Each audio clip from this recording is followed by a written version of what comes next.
I didn't have anything for breakfast. Swap. Oh yeah, good point. Yeah. Oh, huge. I was wondering, I was like, am I going to be leaning forward like this? No, I had nothing for breakfast. Nothing changes. Bro, I didn't have breakfast either, man. Hungover meal. Nutella on toast. I almost had leftover Mackies, but I actually didn't have anything left over. Leftover Mackies is crazy. After the Super Bowl, we got back at like 5 a.m. Yeah. And this lot went McDonald's. I went home and slept. What's the point of sleeping at 5 a.m? I don't get that. Bro, I've been ill all weekend. You got to get whatever you can, no? Yeah. I can't lie, I said about you, I didn't even have breakfast either. I just cooked some eggs and had some toast now, and that was it. Oh, bro, that's breakfast, bro. That's breakfast. Breakfast. Brunch. Yeah, I was going to say, at 2:30 p.m. is probably not the right one. Yeah, to be fair. All right, let's do it. So, yeah, welcome back to the Blue Podcast Network. This is the Blue Podcast. I'm your host, Jamie, here with Kian to my left. Got Matt, and today's guest is Mick. Oi, oi, oi. So, you are from Connect that we had Benji on previously. I'm just going to start off with kind of do you want to explain kind of how you got involved with them and also what you do in general? All right, lads, thanks for having me on. My name is Mick Medeiros. I'm a presenter and content creator from Dublin and Ireland. So I just literally create content, just like street interviews and stuff like that. It's all like football based, sport based, but it's also like entertainment based. So like obviously I'm a big Arsenal fan, so like a lot of interviews about like just asking people like who's the most annoying fan base in the world, just getting people chatting and stuff like that. But then it's also like riddles or like finding out like what people like do on a day to day or just getting people's thoughts and stuff. So I was doing that for a while, then met Benji. That's my manager now. He brought me into Connect, and then the rest is history, really. Yeah, I was going to say, you've done a lot of different events. I know you did, was it FA Cup semi-final and finals last time? Bro, I'm living the life. I'm honestly living the dream. Like I said to Benji when I first met him, I was like, look, my manager, I said to him, I was like, look, I just want to be at football games doing all that stuff. Because like obviously I grew up in Ireland, bro. I grew up in Ireland. I support Arsenal. I've never been able to go to an Arsenal game in my life. It was so expensive. My dad doesn't even watch football, so I never had anyone to ever bring me to games growing up.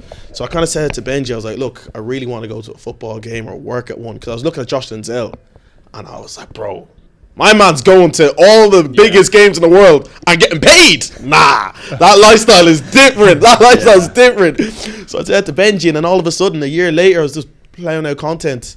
Then I'm working with Lad Bible at FA Cup final, pitchside, interviewing Wayne Rooney. Are you serious? Nah. I love it. Like, it's crazy. But like, yeah, I love the stuff I'm doing now. Like, I did chemistry in uni. Like, I studied chemistry. And the stuff I'm doing now is completely different. Very different, no? I think it's always interesting when, like, you know how you kind of, when you go and interview someone, you go from having to be like a fan to like actually kind of clocking who's in front of you and then being like, I can't fanboy this. I've actually got to like, I'm here to work. You know what I mean? I've got to actually like take this seriously. Literally. Happened to me sometimes. Like the first biggest one, like my first like exposure into like, I don't know, like someone with a following or something was the Beta Squad. So like I was at some event and then I was back, it was at a Misfits event in Dublin. And next thing you know, like King Kenny was fighting or something. Next thing you know, I got a backstage pass and I'm in the changing room with the Beta Squad. And I'm just interviewing. I'm like, this is my life right now. Like, these people I grew up watching. And now I'm just interviewing Nico. I'm interviewing Sharky, AJ and all them. I'm like, yo, midway through the video, I'm just clocking. I'm like, bro, like, this is the Beta Squad. These all have millions of followers. I'm just here chatting and chilling in the changing room with them. And you have to like snap back out because you remember, oh, damn, I'm doing a job here. I got like, starstruck. But yeah, and then ever since that, it's just like, it's so hard to like be around like big profiles. So like Wayne Rooney, for example, FA Cup final on the pitch. I'm interviewing midway through. I'm just like, I'm literally interviewing Wayne Rooney. Like I grew up watching him. And now I'm just chatting with him on the side of the pitch before the FA Cup final. Like, is he the biggest name you've interviewed then? Yeah, probably. He's my big, him and Alan Shearer. Shearer. What were they like? Oh, legends. Such legends. Because the thing is, you don't notice, it's like, I'm getting nervous to interview them, but like, they're also getting nervous for being on camera. Because at the end of the day, they didn't sign up for like the media side of stuff. They signed up to be footballers. Yeah. So like all that sort of stuff, they don't want to be interviewed, or like they don't like being in front of the camera. So when you kind of realize like, look, these people are only human, it makes everything so much easier. I think you've got to filter out that kind of personality, and actually just think, as you said, it is just a person-to-person conversation. Yeah. I think, even looking at, for example, doing podcast, if you just kind of filter out the cameras, the lights, if you just think of it's just a conversation, and it will just kind of take your mind off it, and then you could end up talking for hours and hours, and you don't even think it's gone past. Yeah, that's what I mean. Many times you be sitting with people and like you're talking, it feels like 15 minutes. You take the time, like, hey, yo, we've been here for an hour. Like, Yeah. time It flies. does feel like that. That's how it feels in podcast. It right? does. We're sitting here having a conversation. I guarantee you in an hour we're going to be like, how is an hour passed this quickly? That's what I mean. Do you guys find it hard though, if you're on the podcast trying to like remember to stay on track?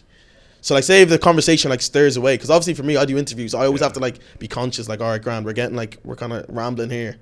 I have to bring this conversation back to the topic. Do you guys ever feel like you struggle with that, or like you even notice it? We definitely veer off the topic quite often. I was gonna say, Especially on the Purple show. In a couple of our shows, so in our European show, we just always just end up going off track. But I think that's kind of what makes it good. For example, a podcast like this, for example, this one, the whole point of it is kind of, get to know you, people are getting to know us as well, and kind of just having a conversation. So there's not really linear. There's no line to follow. So we can go on to any topic, we can go on to football, we can go on to celebrities, and you can just keep talking. Yeah. Whereas when you've got a show that's based on, Premier League or European show, it is difficult sometimes. Because, you could start let's say you're talking about Premier League, you could take Anthony, for example.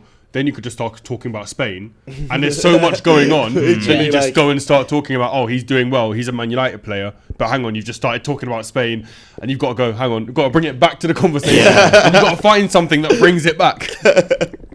It's always an interesting one.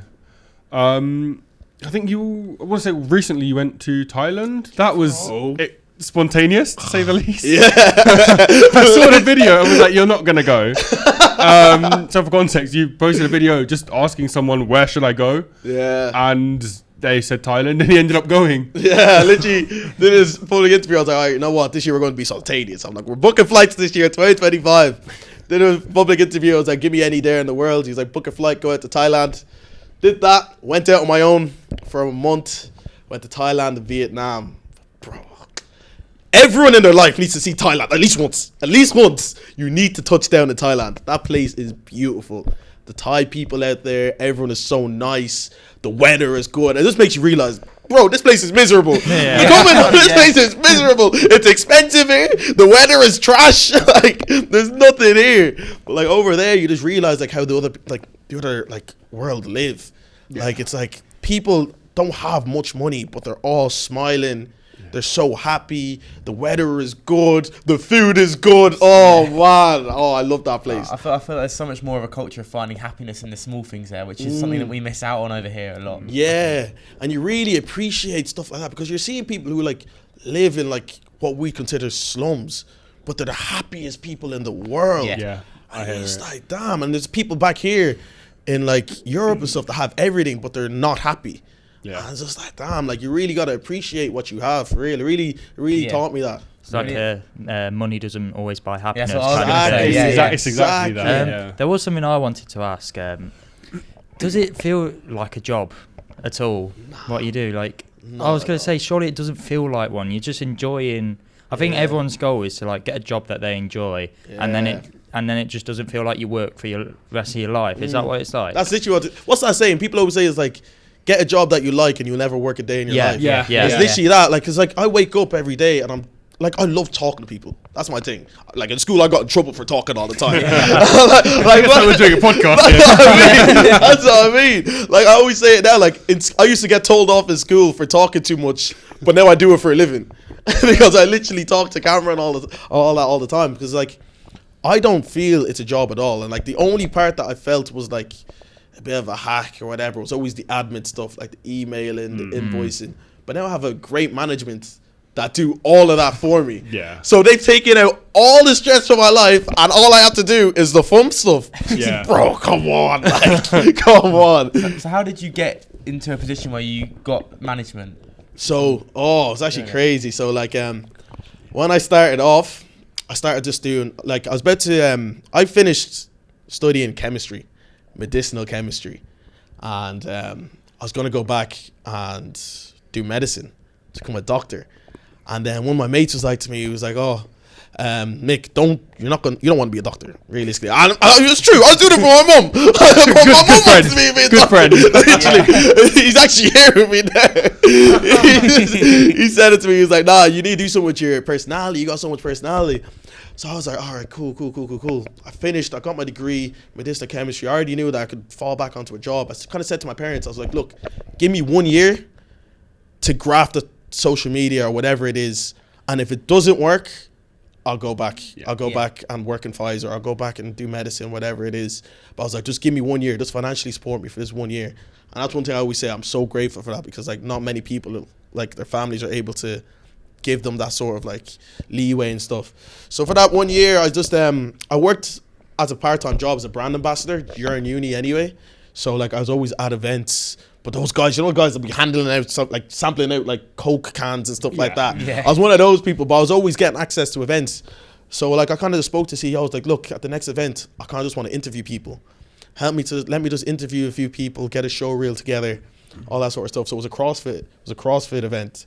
So I just interviewed a few people there, a few of the talent there, and I got a show reel put together. So then for the next couple months, I was just sending that show reel out to every brand. Like, I was annoying every single person on LinkedIn. I was probably connected with that whole industry on LinkedIn. I was talking like I'm sending 50 to 100 emails a day, just pitching out because obviously I had nothing else to do in the days, and I already knew that, like, this, I have to put everything on plan A. There's no plan B. If I don't make it by this time next year, I have to go back doing a job I hate for the rest of my life.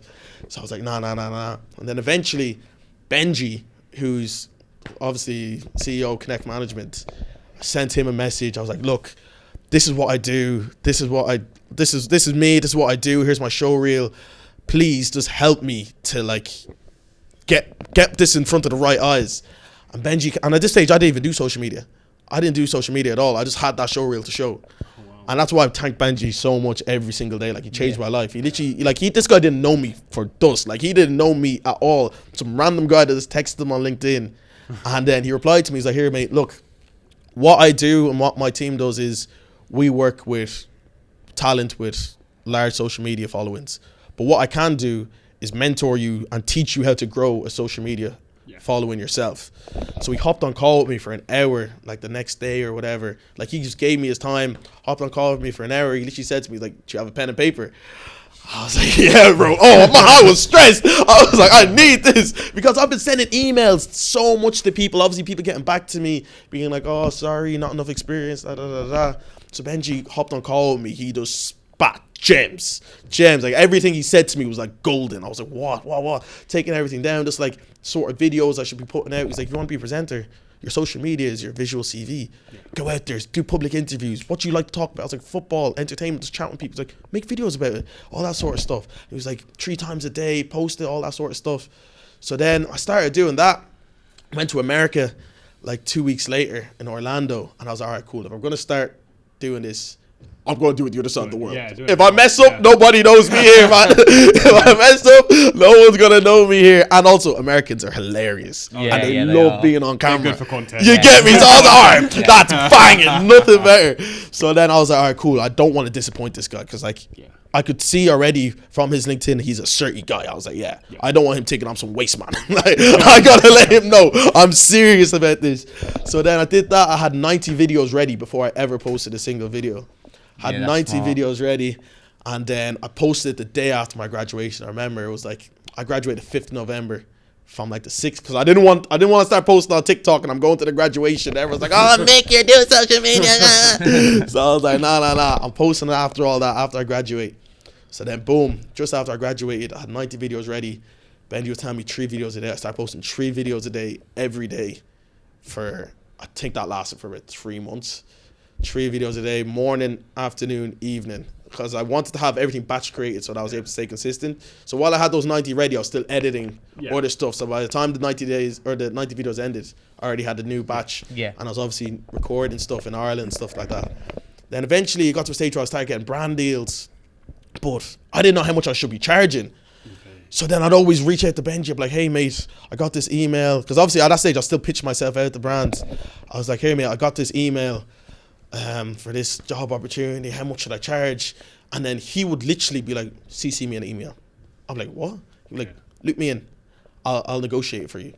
I was like, what? So he negotiated deals for me for like 6 months straight. And like pitching out numbers that I couldn't even imagine. I was like, wait, what? You're charging this amount for me? And he was like, yeah, bro, you're worth it. You're worth it. You got something that no one else has. And I was like, damn, like this guy's a wizard. Like, and I'm looking back at the emails and they're like, yeah. The prices that he was pitching out, they were like, yeah. I was like, what? So eventually got to a stage like a year after we first had the call and I started growing my numbers. He literally said to me, here, Mick, I'm basically managing you without managing you. Yeah. I'm going to sign you now. And promise you that it's probably been the best day of my life to date. Like it changed my life. From that point onwards, my life has just changed. Like the trajectory has just gone different. And like it stands out with people in Ireland, abroad. Everyone knows about Connect because I gloat about them so much.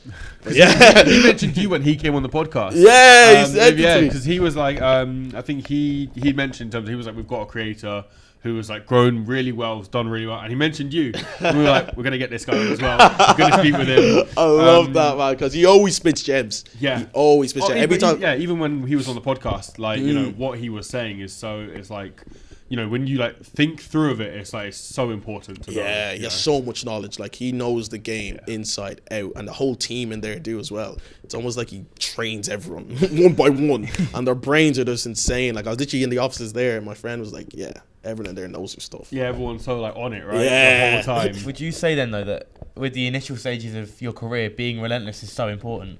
100%, 100%. You have to be relentless. Like I always say in this life, like no one's gonna give you anything. You got to take it. You got to take whatever you want because no one's gonna. There's no handouts in this life. Yeah, for real. Like I was looking through your Instagram. I know that you went to the Olympics. Was it in Paris? Yeah. How was that? That was that's that. A big one. That was a pinch me moment. That one was a pinch me moment because even thinking back at it now, man. Paris Olympics, and I had access to every single event. That's amazing. Yeah, Good. Immediate pass to every single event, and I was out there on my own as well. The brands let me out my own, and they're literally telling me, "Go out there, document on our stories, do what you want." What? At the Olympics? Bro, I was watching skateboarding. I was watching breakdancing. I didn't even know breakdancing was a sport, but I was sitting there in the crowd cheering like, man. What was your favourite event you attended then throughout the Olympics? It was the beach volleyball, man. I'll be so honest. The Brazilians at beach volleyball. Oh my days, I went like 5 times. I'll be so Fair real. enough. I didn't understand what was going on, but the visuals were good, bro. And also, like, the beach volleyball stadium is like, it's beach volleyball, but it's the Eiffel Tower in the background. Yeah, because I went to Paris a couple of weeks before and I saw them building the beach volleyball and it's like literally right beneath it. I was at one of the Brazilian beach volleyball games and I remember seeing it was we were sitting facing it and it was like, how is this just in the background? Like, what? It is beautiful, especially the sun shining on you and stuff. Yeah, it's amazing. It's an incredible event. Like, yeah. It's one of those ones where I think, as you said, in terms of even just knowing that you just have access. Yeah. It's like, this is the Olympics, like, you know, the biggest event, and you just can go wherever you want. Exactly. Like I got. The only thing that comes close is the World Cup. Like, Yeah, literally. That's on my bucket list. That's That's next what goal. I'm saying. That's my bucket list. I'm going to the World Cup. Any brands out there, bring me. Stop the World Cup. I need to do that, honestly. But like, it was like the Olympics as well. Like, I got to see like the 100 meters sprint finals, the men's, and all. I got on the stadium. I got on the court after America were playing basketball, bro. Like LeBron James, Steph Curry were balling out in the court. And I was there 2 minutes later on the same court they're playing on. I bumped into Kevin Durant because I don't know how I ended up here. I probably shouldn't be saying this, but I ended up in the changer. I ended up in like some backstage area because I got lost. I was bumped into Kevin Durant in the corridor just after he played. I was like, "This is my life. Is this my life? Like, what?" Crazy. Often posted a few videos online. Yeah. That's what I always say to people: just start posting. You need to post because like, use it as like a portfolio kind of thing. Yeah, honestly, because like, if you don't post and you want to be doing this sort of stuff, there's no way you're going to be able to get it. Like, I mean, how is it getting over the kind of mental side of it in terms, you know, you can be like, you can make videos and stuff, but I feel like a lot of people might have issues in terms of confidence, in terms of how people, when you're recording yourself, people are looking at you, kind of going, "What are you doing? Like, why are you doing this?" How is it getting over that? 'Cause I think that's kind of a big hurdle that you kind of need to, like, the mental barrier you need to get over. How was that for you, at least? It was weird actually, because like I've always been known to be shameless, so like I'm that goofy guy that like I don't really care what people think of me because I'm so unapologetically myself. But at the start, when I like had to start doing videos where like I'm outside a football stadium and I'm doing like an Instagram takeover, and I have to be really loud for the environment I'm in. Like, people are just walking to the stadium, it's quiet. Yeah. But then there's me, an idiot with the phone, and I'm like, "Hey guys, we're outside the stadium now, it's getting packed." That was hard. That was hard. But now I just decided adopting the mentality. I was like, realistically, A, I'll probably never see half of these people ever again. Exactly. Yeah. And B, the amount of times I've seen like strange stuff happening or weird people out in the street. Like, I went to Camden one time. Bro, that place is messed up. the characters you see in Camden. But I just started thinking, I was like, people look at them, think, okay, that's weird. But forget about it. Yeah, they move on. 10 seconds later. I think that's the thing with London, especially, is like people just don't care. Yeah. People might look at you and then go, whatever, and Yeah, just walk on. literally. Yeah, It's strange. I think it's a normal thing nowadays. Like 10 or so years ago, people would be opinionated about it, but now it's such a normal thing, isn't it? Exactly. Yeah. Like, that's what I mean. So like at the start for me, it wasn't really a thing of like building the confidence up. It was just more so just like learning, because like, as I was saying with the Instagram takeover thing. Oh, sorry. Yeah. As I was saying with the Instagram takeover thing, with me, it's like, all right, I'm already a loud person. I know that the minute I start talking to this camera, everyone's going to start looking at me. Yeah. The only thing I'm worried about is getting it right in the first take. Because you know how embarrassing it is doing a video. Yeah. Hey guys, oh shit. And then having to start it again because everyone's already staring at you now because you brought attention to yourself. And it's happened to me a few times where I've had to do it like 4 or 5 times. Yeah. I'm like, yeah, I can't do Your this. personality's probably helped you then, though. Yeah, to Yeah, be I think fair. if you can laugh it off, it's okay. Yeah. So I did some like content creation with Lyrian. She does like street football. Okay. And it was the same thing. Interviewed her, and 4 times camera goes, and I'm like, what am I gonna say? Then I said her name wrong, and I was like, oh flip, so what am I doing? Then I got my own name wrong, and I was like, for fuck's sake, That's what I mean. And you get your head about, you're like, oh my days, I'm my having the name's Jamie man. Green. Why have I said J-Mai? What am I saying? I'm looking like, I'm so sorry. And she turned to me and went, it happens to everyone. And I think as soon as you can get in that mentality of every content creator has the same struggles in terms of thinking of what content to put out. Yeah. Then, of course, the confidence thing. And then the kind of, if you get it wrong, everyone will be looking at you. Yeah. As soon as you get past that, you can do anything. Yeah, basically. literally, you're sweet. Because like many times I've been working with brands and like I've had to do the same take 5 or 6 times. Yeah. But now I don't even care because I'm like, look at me.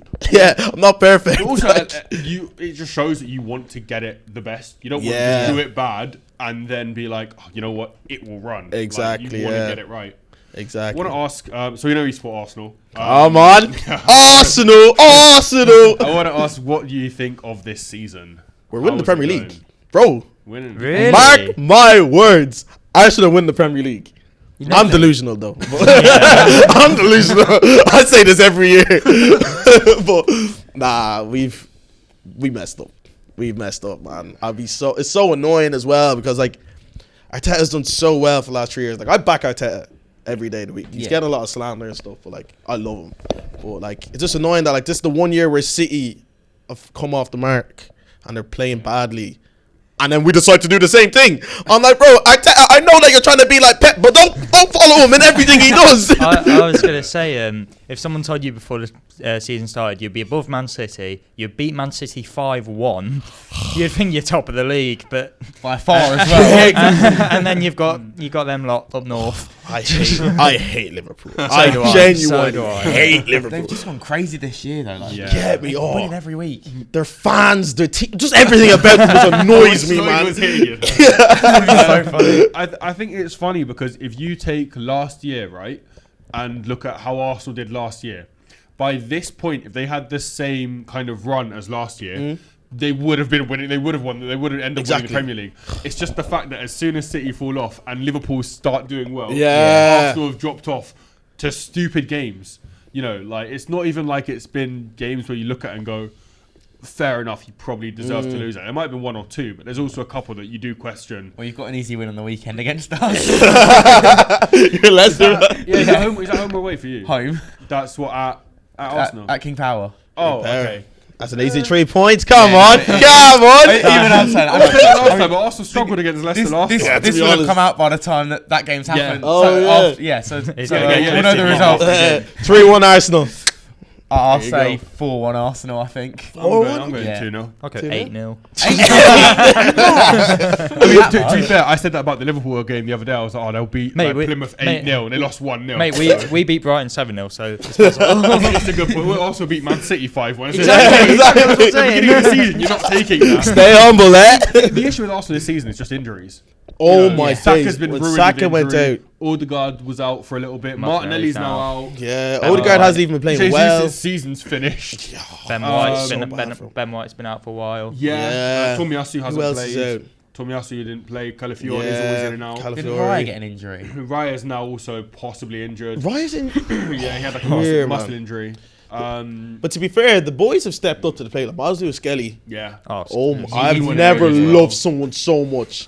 Yeah. Miles Mate, Lewis that Skelly. celebration against Haaland. I was Oh, that was celebration is like this. Literally, I was at the game and it was right in our corner where we were. I was like, this guy's goated. Yeah. This guy's gonna be something What else. do you think of all like the hate he's getting? Because have you seen that like the Premier League are thinking of like banning it and Oh, stuff? that. Hey, oh, what? oh, However, oh, when yeah. you know, So they're thinking of banning Yeah. like People basically copying shithouse celebrations. Oh, the game has gone soft. I know. Lads, Well, that's the so, day off. as a person who's got Jamie Vardy in their team, you've had the Jamie point of Vardy, football you've had anymore? Mopai, and, You get me? and what do you think of how Lewis Skelly did Haaland's celebration? And they've now decided that they're just not going to do it anymore, and they've decided they might actually try and ban players from doing it. That's what I said. The game is soft. The game has gone so soft. Because that's what I was thinking, right? They want us to do celebrations, or not us, but like they want footballers doing celebrations. Like you're playing FIFA, you press X, and it just does the automated like this. When you're thinking of actual good celebrations, no one thinks of like the guy that went like this or something. People remember like I hate this one, but Adebayor Yeah. against Arsenal, like absolute shit history. We love that. Like that's what I'm saying. But like getting rid of it now, it's just soft, man. Yeah, Grow up. I think we went through this, but the fact that you've had Mopai, you've had Vardy doing it for years, and only now Well, they're the- deciding to like reach it out. shows you the standards. Vardy, 4 seasons ago now, did the Eagle celebration at Palace, and then NDI's done the exact same thing at And now Brighton, and he's been Yeah. booked for it. Like, how are you Yeah. getting booked for celebrating like a bird? Like, Yeah. come on. The only thing that reminds me of is in France where Neymar rainbow flicked someone and got booked for like show. That was Like, what? No, like, How are you getting done for And being it's- skillful? And You it's, get me? and it's like the amount of time wasted in football now, and it goes unpunished. Yeah. They'll go and book a celebration. It's, it's But I think stupid, the funniest thing is, in terms of for me, is that he wouldn't have done that celebration if Haaland hadn't disrespected him in the Yeah, first exactly. place. Exactly. How Yeah. can you look at him and say, "Who are you?" Yeah. And bro goes and scores against your team in a 5-1 win. Bro, I'm doing everything. I'm running up to you and doing this. But it's the same with Gabriel. Everyone's getting annoyed at Gabriel for shouting in Haaland's face. Bro, man. Haaland dashed the ball in the man's head. Yeah. Thumped the ball in the back of his head, and you're So telling me, slow. and you're telling me screaming in his face is bad. You get Bro, it, the man. guy physically abused But it's him. also like, where do you draw the line now Exactly. between like, oh, he's taking the piss out of someone for this celebration, or no, he's just doing like Saka's doing up the darts or whatever. Yeah. Like, is he going to get charged or whatever? Exactly. Booked because like Madison does it as well or something? Yeah. It's like, But also, you're not. And this is the thing. It's not about like for me. It's not about disrespect or respect or anything. It's just that no one owns a celebration, no matter what it is. Get me. So it's like the whole point is for me is that you can't punish someone for doing a celebration when you, as you said, you encourage them to do celebrations. Yeah. Or you're either going to say don't celebrate any goal at all, or you're allowed to do whatever you want and you can't go unpunished for it, unless of course it's abusing somebody specifically. Yeah. That's different. But doing someone's celebration is different to throwing a ball in someone's head and like physically abusing them. because we Yeah. love it. It makes the game even better because now it gave City a bit more of a rile to come back. Like, Exactly. look at Yeah. It's like, a proper rivalry. You get me? Like Arsenal scored, Gabriel's running into Haaland, screaming in his face. For like, fans, it's Yeah. what you want to see. it. Yeah. That's what we watch, man. Unless you're on that opposition team, and then Oh, yeah, we're on the opposition team, yeah, allow that, But at the same time, when you hate it. if you give it, you've got to take it. Oh yeah, Yeah, no, exactly. They did it last. They did it last Like- game. They're gonna have to take it. That's It's the what thing it with is. Vardy. Vardy doesn't really tend to do it anymore. But if people say Jamie Vardy, your wife is a grass, you know if he's getting subbed off, he's pointing to the yeah. Premier League winners medal, or he's bowing to them or something. like. Yeah, he'll do something. That's the I thing. think that's the thing. If you're gonna give it, you've got to be able to take it. 100%. But I think as we mentioned in the taxi the other day that it's like it also brings back rivalries. Like that City Arsenal rivalry is proper that's spark cemented heated, now. do you know what I That's mean? Yeah. cemented, yeah. There's like an actual kind of hatred there. Whereas like everyone talks about kind of like Liverpool and City are like rival. It's not really. Nothing It's there. kind of it's more about like who's better in terms of football. Yeah. But when you look at like the Arsenal City, now it's like just passionate, just don't like each other. That's what I There's mean, an like, actual like disrespect. This is like between. City's first proper rivalry, I think. I don't even think United City is Yeah, a rivalry no, I hear it. or ever has been. They're just from the same city. Yeah, it's I not the hear best. it. I feel It's like not, it's not the City, best one. Arsenal, this is where there's proper hatred. Because like the whole time, for the last like 20 years, like up until about like 6 years ago, City were never a threat to United. Yeah. So the United City games weren't even rivalries like that. It's only because like they grew up in the same area or Yeah. they're from the same area. But like now it's actual like City Arsenal's proper rivalry. Like there's hatred Yeah. there. And some Arsenal fans are literally starting to hate City as much as they hate Spurs. Yeah. Yeah, Like, that's the but thing. I think the same thing with like I think the Everton Liverpool is bigger than Manchester derby. Yeah. because it's Yeah. historical. It's a I massive. also think Liverpool Man United is bigger than Liverpool. either of those two I games. yeah, think Liverpool absolutely. Man United Yeah. is the biggest rivalry in the Premier League. I think Arsenal Tottenham is Nah, bigger. Yeah, I think Liverpool. No, I think Arsenal Tottenham. It's been historical. I think No, I think Liverpool United. It's for probably me. between those two. It's not the biggest in English football, but between those two in the between- Premier yeah, League. it's got to be. It's at least one of the two. Because I think Newcastle Sunderland is bigger than any of them. Oh yeah. Newcastle Sunderland, Yeah. that is a hatred. Yeah. They hate each It's other just the fact so that much. Sunderland aren't that good, but it would be good to see them back in the Premier League. To be fair, Yeah, Like, well, they looking- might. They might. Yeah, this that's what I'm season. thinking. Yeah. But hopefully we get that. Who do you think's coming top three? Well, If you're putting in order, in the Premier Prem, League, in the Prem. Top three. Liverpool, predictions? Liverpool, Arsenal, Go on, do it. I dare you. I dare you. Newcastle. Newcastle. That's my rogue one because they had that period. They won 9 in a row. I know they cooled off recently, but I think Isak's gonna push them on. I think Liverpool, Arsenal, Forest. Yeah, I can't. Serious? You think Forest are I gonna hold can't off see City? Forest slipping now. I think Forest will finish above City. Yeah. Yeah, I think Serious? Forest finished above City. I want- Genuinely, I don't think City finished top 4. I want to back Forest for third. I really, really do. But I just can't. It's like I think City are now. I know obviously the Arsenal game, but They're not before back. Arsenal they struggled to were beat kind of Leighton on- Orient. For I was fuck's sake. gonna say, and they had a lot of big players on but there. I think if we get like a Chris Wood injury or a Gibbs White injury, Yeah, that's that's where the we're thing. in What I would trouble. say is you haven't had many injuries at all. No, because Yeah. we don't play this You yeah. have- pressing you have to football. though to not get many injuries to exactly. get into position you're in. That's what happened with if Leicester, If yeah. Vardy had got injured the season we won it, we never would have won it. Yeah, I think the other thing as well is I think if Man City get slapped by Madrid, I think their season falls off completely. Think so? Yeah, Absolutely, I reckon. I think they'll lose both home and away. I think they're not going through Champions League. Real Madrid will win that, and I think if it's a heavy defeat, similarly to the Arsenal one, I think their season will drop from there. Yeah. I can't see him getting. I genuinely, if that happens, I can't see him getting top Pep won't 4. let that happen. Who though. do you think then for top 3? Well, sorry, You just already know what I just on that point, you said Pep wouldn't let that happen. Look what's happened the whole season.